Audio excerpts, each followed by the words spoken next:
বন্ধুগণ, আমরা দেখি বাংলাদেশের মানুষ জোয়ারের মতো গণভোটে হ্যাঁ ভোট দিতে প্রস্তুত হয়ে আছে।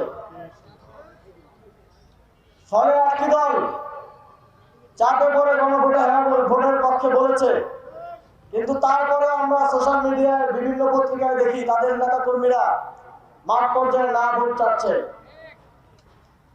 আমাদের তাদের প্রতি আহ্বান থাকবে, আপনাদের নেতা প্রতিদিন 4-5 বার করে স্টেজে গুপ্ত শব্দটি বলে, সুতরাং আপনারা গুপ্ত আচরণ করবেন না।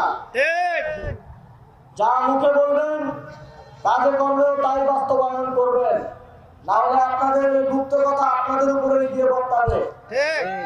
সংগ্রামী উপস্থিতি, আগামী 12 ফেব্রুয়ারি আপনাদের কাছে প্রফেসর জাকির কাদেরের পক্ষে, শাপলা কলির পক্ষে এবং 11 দলীয় জোটের পক্ষে ভোট চেয়ে এবং গণভোটে হ্যাঁ ভোটের জন্য আপনারা কাজ করবেন এই প্রত্যাশা ব্যক্ত করে